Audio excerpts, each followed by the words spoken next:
Welcome to Season 2 of Ventures and Visionaries, Season 2, Episode 14, From Operations to the Board of Directors. This podcast is about vision, entrepreneurship, and innovation. We discuss the lessons and challenges we continue to face so we can uncover opportunities today and tomorrow. I'm your host, Morty Hackle. Welcome to the show. Our guest today is David Dangoor, a Swedish-American business leader, board chair, business executive, and former diplomat. David, how you doing today? I'm fine. Nice to see you, Maury. Nice to see you too, David. Thank you so much for joining us today. I'm very much looking forward to having a bit of a conversation about some of the experiences that we've discussed over the years that perhaps the listeners can gain a little bit from. But maybe before we get started on some of the specific stuff, perhaps you can give us a little bit of a background on, where you are and how you've come. I know there was some Swedish and some American, and how you've arrived at where you've arrived. I grew up in Sweden and was educated there. And in 1976, I left. I joined a big American company, at the time known as Philip Morris, and I worked with them both in their international and domestic businesses, meaning U.S. and the rest of the world. And I worked in all the different businesses they had, from beer, food, soft drinks, and I retired in 2002, roughly. And after that, I joined two other public company boards, and I worked on them for many years. One of them, we took the company public. It was a private company. And after we took it public, we needed to change the management, and it was a very, very good experience. The other one, I left after about 8 years. There was nothing more for me to contribute, which is something that I'm sure we'll be talking about later, of what it means to be on a board. And apart from for-profit boards, I've sat on several non-profits, including New York City Ballet, which is very well known, and the Berlin University Creative Management Division. I was on the board. I think that sums up. I could keep going, but that's enough of credentials. Thank you, David. That's really great. And clearly, over the years, you've had experiences in the for-profit governance as well as the not-for-profit governance. Maybe, if I may, is there, from a personal standpoint, do you have a preference as to which one you like doing better? For-profit. And when I say for-profit, I forgot to mention that in 1990, I was a founding investor of a Swedish biotech company. We took it public shortly thereafter, and I was chairman of the company for many years. And now, as I'm retiring out, I'm currently vice chairman. It's a global company, primarily working with probiotics, and we are a $1 billion valuation company. Wow, that's amazing.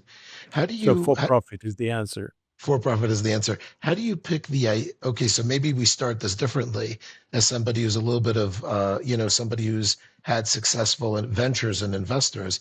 How do you pick what you think is going to be a winning idea? There are two elements to a winning idea, if you are not coming up with it yourself. One is, how good is the idea? And number two, how good is the guy that came up with the idea? That's where it starts. Okay. And when you tick off both those boxes, you need to look at how realistically can one bring that idea to market, to consumers first, and hopefully one day take the company public. So of the two, the quality of the idea versus the quality of the founder, do you think one is more important than the other, or they're equally? I'll tell you, it's more difficult to market a brilliant idea with a bad founder or idea originator. So I would go with the second. The person that comes up with the idea is more important. So have you learned over, your experience to certain things that you look for in a dynamic, somebody who can bring the idea to life? Like, Yes, there's a very clear criteria. Has this person been successful before? okay. If it is a inexperienced person that has a great idea, I would stay away. That you need to find that the person that has the idea has credentials, has been successful with something else, and knows what it entails to to make an invention or a new product idea reality. Right. So to grow something from nothing is probably quite a journey. So knowing what you're doing is probably wonderful. We did do exactly that. I can tell you, the idea was a bacteria strain that we had patented, and or the person that was behind the company originally. So there was a patent and there was research. So we knew that there was legs to the idea. So how do you bring a product like that to the market globally? And there was always the intention to bring it globally because it was unique. We had a patent and it had real scientifically proven benefits for human beings. And being a probiotic, there's a lot of skepticism normally to such things. So as a first step, what we did was we went around the world, the founder did, and introduced the idea and the patent to companies all over the world that were in the field of over-the-counter medical supplements. And we convinced them, and in most cases not difficult, to launch our products. And in order to have them do it, and without having much money to invest behind it on our end, we had to agree that they could launch the product under their own product name. And the only reference to our company was in the back of the packaging where it said, was made by this company, our company, Biogaia, and made in Sweden. As the company grew and the products grew around the world, about 7-8 years later, we decided now is the time to bring our trademark to the market. So it was a very gutsy move. One by one, we canceled or the license agreements were running out, and we would tell them, if you want to continue selling this product, you now have to sell it under our brand name. And today, all these markets around the world, except 2, were converted to our brand name, and we are now a very well-known brand in the probiotic space, and we have about 7-8 products that are all marketed under that brand name, our brand name. So I think that's an incredible success story. What about for young people who are coming into a situation like you're describing? They don't have the experience, and the chicken and the egg problem with experience is you need to get experience in order to have experience, but in order to get experience, someone needs to kind of take a chance on you. What would you say? How could young people today invest in themselves to the point where they can, go on such a journey? And if they have an idea or work with people who have ideas to launch. If you're a young person and you have an idea, I would identify and seek up people that have been successful and seek their advice. Now, your question is very good because from my experience and from what I've seen in my lifetime, it's amazing how eager successful people are to help young people that have good ideas. Yes. They actually feel like it becomes a mission in their life. It's like, okay, I was financially very successful. Now I can do something good. I can help someone establish themselves.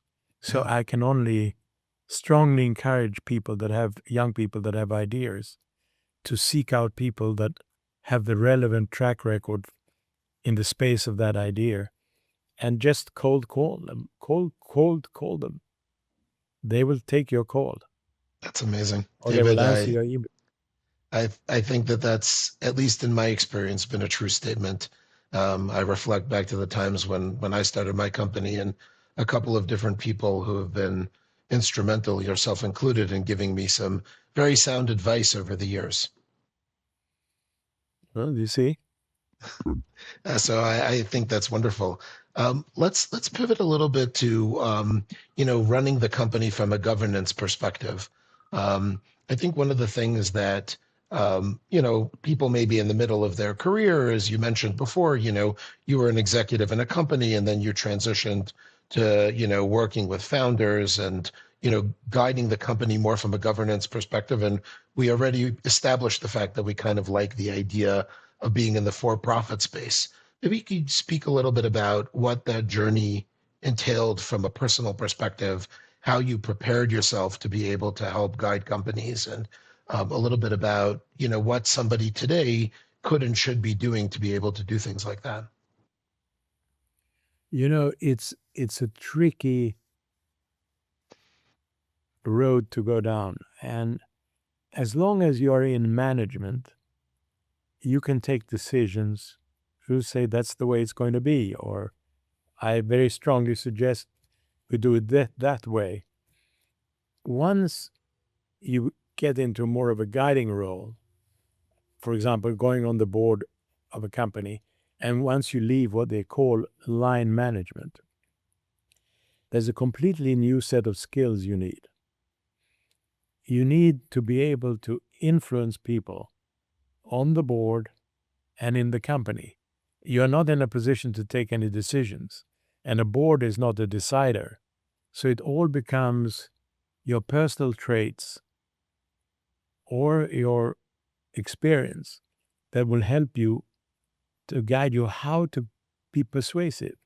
And how to be persuasive is a very, very difficult thing.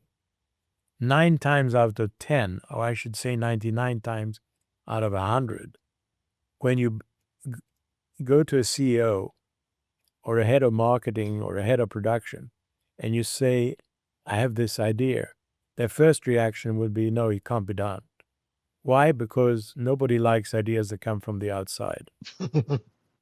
So it's a very tricky task.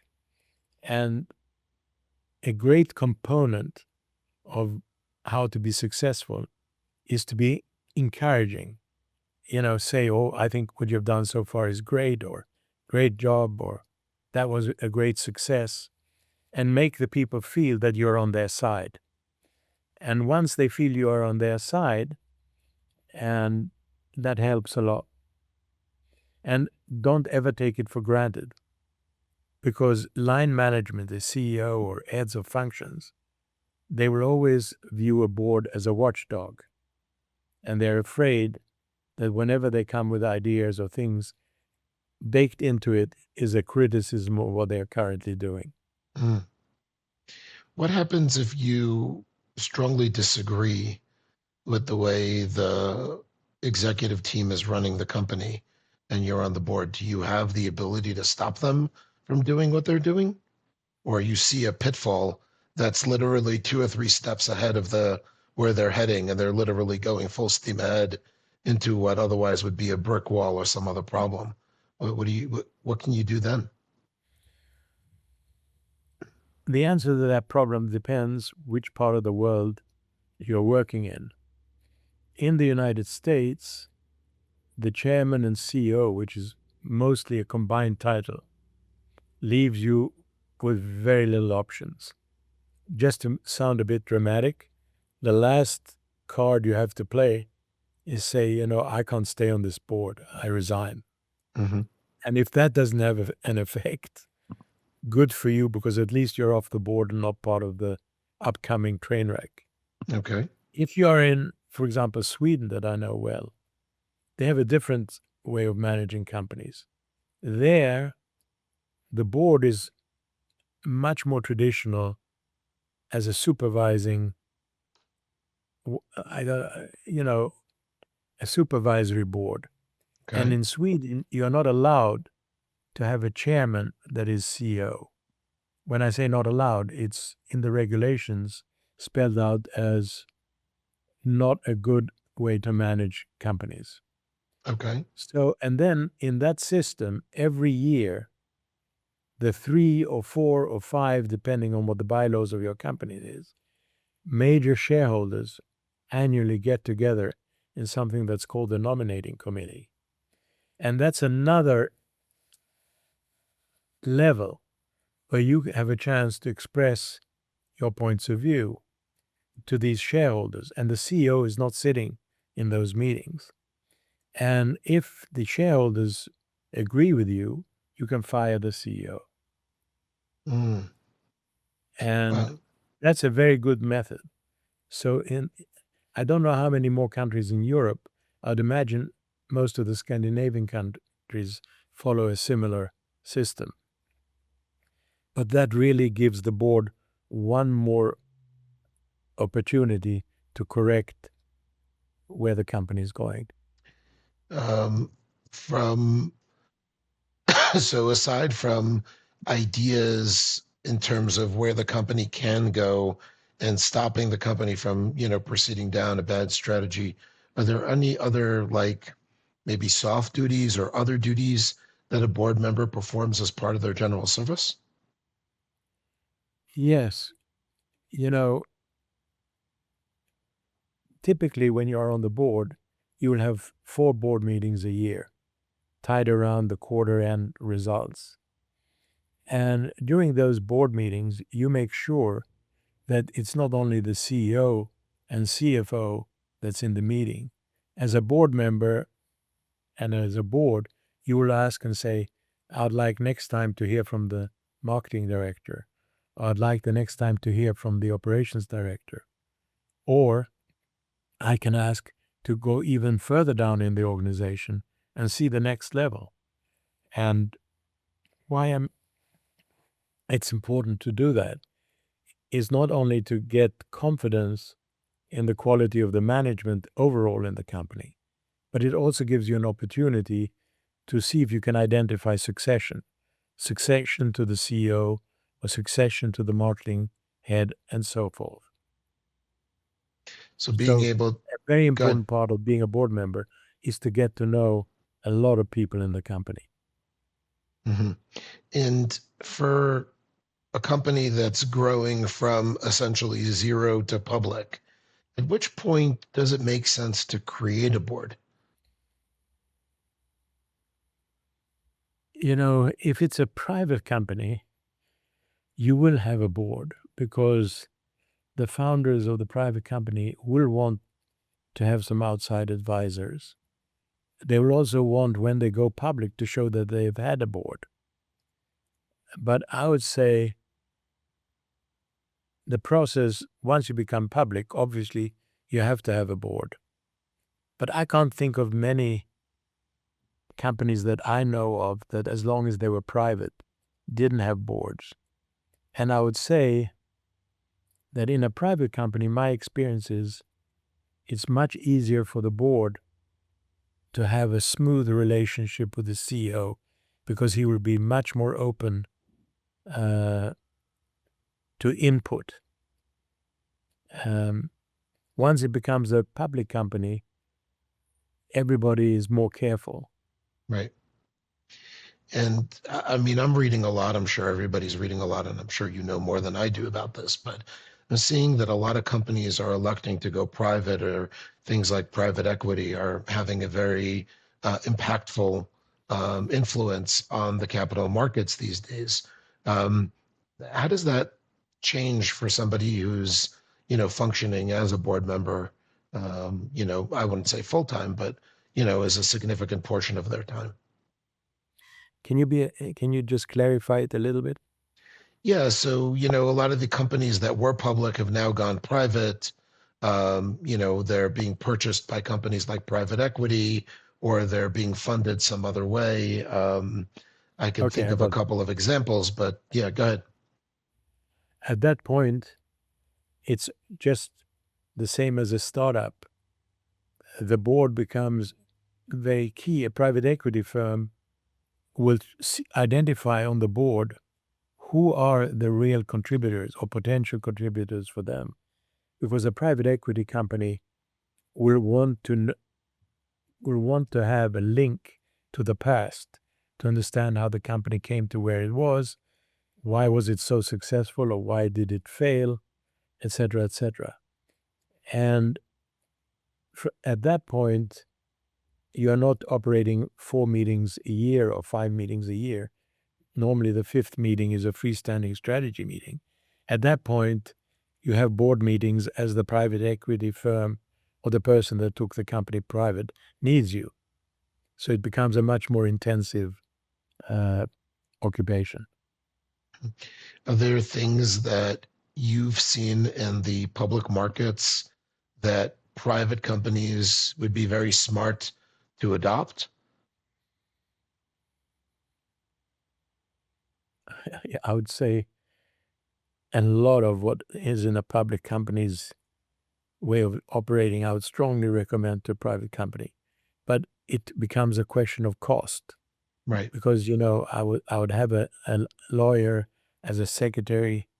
I would instill a lot of regulations, you know, signing levels for how much can be spent by whom, at what level, etc., etc. And I find, there are several firms that operate here in the U.S. that are well known that help private companies adopt public companies' way of running businesses. oh, so there are resources for people who are searching out these kinds of things. Absolutely. And very often in conjunction with helping the private company one day to go public. Or if Right, it's a family business, for the family to be able to sell the company and realize the financial benefits. right. How I know we spoke that you prefer on the for-profit side, but clearly you've also been involved in not-for-profits. What made you choose the not-for-profits that you've chosen to participate in? When you have a certain track record and your name is known, non-for-profits seek you out. And when it came to New York City Ballet, for example, I was approached. Now, I happen for several reasons to be very interested in ballet. I grew up with my mother going to ballets. I had a certain knowledge and I was intrigued. And when you reach a certain age, you also want to give back. And of course, there are many ways of giving back, but giving back in the world of culture, if it's a field that you're interested in, it becomes doubly rewarding because you're doing something you enjoy. Does that mean that you get to attend the ballet more frequently, or really not as much? Oh no, you end up uh, attending the ballet more often. And as a board member, very often you're hosting potential donors at events and things like this. So it is an involvement. So they put you to work. Yes. Now there's a Okay. downside. I'm sorry, say again. And there is a downside to being on not-for-profit boards. Okay. I'm going to generalize, but when you go on a non-profit company board, you're expected to give money. You're expected to donate. Hmm. What very often happens is the board then becomes, it's usually much bigger than a public for-profit company. Typically on a non-profit board, that's a sort of a substantial organization or institution. There's a minimum of 20 to 25 to 30 board members. Hmm. And it can be a very frustrating experience because on those board, non-for-profit boards, your say is much less than at a private or public for-profit board. So you're on the board to understand what's going on, to give your point of view, but you don't expect it to have a lot of effect. And the downside is, and I've sat on several nonprofit boards, including, for example, BAM, the Brooklyn Academy of Music, you will find a direct relationship with the least generous board members speaking the most at board meetings. It's almost as if they rate every word as a donation of $1 to the nonprofit. And That's that can funny. drive you absolutely crazy. And that's very often a reason why, in the end, you leave a nonprofit board. Uh-huh. So, in spite of the participation with a cause that you believe in and enjoy, the meetings and the interaction with some of the colleagues may drive you out. Correct. Wow. Wow. David, how did you, so aside from, you said you mentioned music, so was that also part of your upbringing? It was also part of my upbringing. Uh, But I'll also mention that Philip Morris, that I worked for so long, was a major sponsor of the arts, not only in the Interesting. United States, but around the world. So we guys, when we retired from that company, we were automatically targets by these Uh-huh. nonprofit cultural institutions. Interesting. Interesting. What are the top few things you learned while, doing all the work that you did at Philip Morris?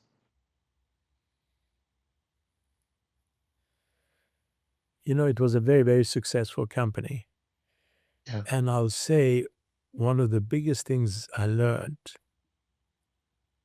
that is so applicable in so much is once you identify somebody as intelligent and responsible, give him bigger and big, or her, give them bigger and bigger responsibilities sooner rather than later.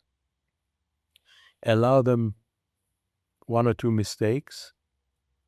Don't be too critical when they happen, because you know from your own experience that that's an amazing experience. There's no better experience than a failure or a mistake. Yeah, that is true. And no matter how much you beat up the people who've made the mistake, it's almost for certain, especially if they're a good person, that they're doing a much better job beating themselves up. Exactly. Yeah. But if you gave them more responsibility than they would normally expect at their age or at the level in the company, the more they will feel the way you just described, Morty. Yeah. Because they are so proud of having achieved what they've achieved, becoming a director at a very young age, or running a small market at a very young age. Yeah. There's no better way to groom future major position talent than to give them experience sooner rather than later. Yeah. What do you think with all the changes that are happening today in the world that young people who are coming into the marketplace can help can position themselves in a way that they can become those aspiring leaders without just having somebody who's looking over their shoulder to help them out. We one goes in this country to college, and then one gets an MBA or a fancy degree from Harvard Business Schools or things like this. The biggest mistake you can make is to think that once you have that degree that you have succeeded. Sorry. And what you should do is don't wait for the ultimate job when you graduate. Hmm. There is no job that's too small that you can't learn a lot from. I'll give you an example, and I'm just something I've experienced recently indirectly. Go into a restaurant chain and get the responsibility of being in charge of operations in a restaurant. An amazing experience. You learn everything about purchasing, servicing, fixing, controlling, accounting. It's an amazing job. And I'll Interesting. say that I'm thinking of a person that was very important in my life as a mentor. He described how his family had a small grocery store. And as a young boy, he was in charge of this, helping his father in the grocery store. And he did that from the age of 15. And he ended up becoming a chairman of one of the biggest American companies that shall here remain nameless. But when you ask him, he will tell you that all his degrees and everything never were more valuable to him than the nitty-gritty he learned of every aspect of running a grocery store. Interesting. So in that vein, and perhaps with coupling in all the buzz around AI coming today, do you think there's going to be a major change for formal education in the US in particular, but all over the world? I wish I knew the answer. Don't we all? Yeah. The optimist will say no, the pessimist will be worried. I would say at the end of the day, I don't think AI can ever replace a smart mind and a well-educated mind. The biggest danger with AI, as I envisage it, is that people will stop the urn from learning because they'll think they can all get it out of ChatGPT or whatever. I think the most important thing is, and I hope this is going to happen, is for colleges and universities to realize this danger and to make learning more attractive.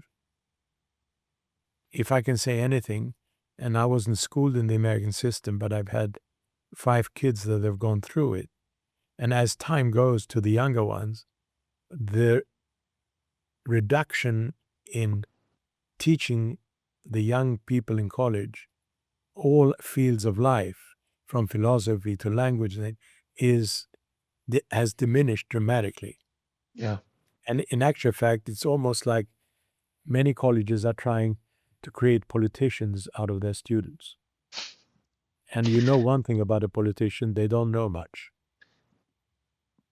I think I'll agree. I don't know politicians, but certainly watching them on television or whatever, that sounds very true. David, so so that is not a particularly I don't know what the right word is. That sounds actually not, well, not pessimistic, but it sounds like we as a society have a lot of work to do to get back the standards that will hopefully drive productivity in the country. Absolutely. And a lot of thinking behind it. So, I mean, rather than to be passive, if I was leading a big university today, I'd be very busy thinking to myself, I have a huge responsibility to prepare future pupils and students to this new world that's coming. And how can I best prepare them? yeah. I've had other guests who've talked about the partnership between AI and people, and the people who know the people who will be most successful are the people who know how to leverage the strengths that people normally bring into the equation, whereas the machine can do a lot of the transactional work in a much more efficient way than the human can. But the creative decision making, wisdom and things like that that the machine doesn't have the ability to possess. Just curious what your thoughts are on something like that. Well, I can make a comparison. A lot of companies hire outside consultants, and the consultants go through everything in your company, and they come with a very well-reasoned, very well-founded recommendation of all the changes you need to make. And as a CEO, for example, you're sitting and listening to all that, and you can see how they got at the conclusion, but you know that's not the right way to go. Hmm. And that's just the way it is. And AI will do the same thing. It'll come with the best explanations, the best conclusions. That doesn't mean it's showing you the right way to go. Right. Right. So picking a And you path. mentioned the word, the secret to all success at the end is creativity. Yeah. Yeah. Whether on the factory floor or in an ad agency or running a company. I think picking a path takes a lot of the ideas that we just talked about, including creativity, but also things like gut feel, which I don't know if you have any opinion on, but I certainly feel like it's almost a divine inspiration, for lack of better term, because why else would I feel that this is the right way to go when logically, maybe to your point, doesn't make so much sense to go in that direction? You know, we speak a lot about women's intuition, which is a kind of a gut feel. And if you've been married for a long time, you get to respect women's intuition. But, we men and women in management have gut also when it comes to business and ideas. And I would say gut is an incredibly important component because the gut is intimately linked to your own energy. And if your gut tells you something, it also means you're going to have the energy to try to make it real. Mm.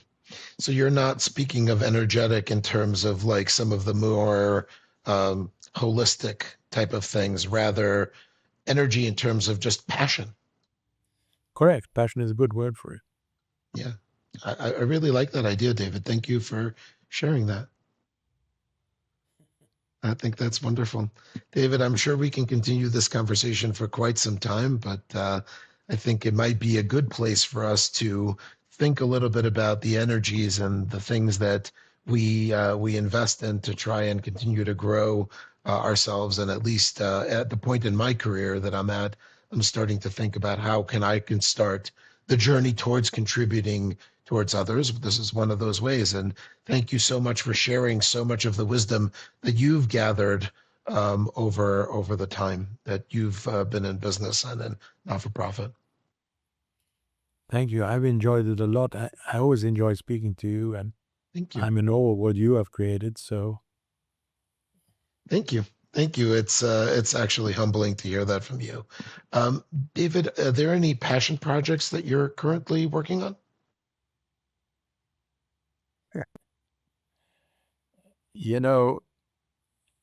if you're lucky enough to do it, one of the passion projects I'm involved in, and to some degree have concluded, has been I built a house from scratch. I've never lived in a house. That's been mine or ours, I should say.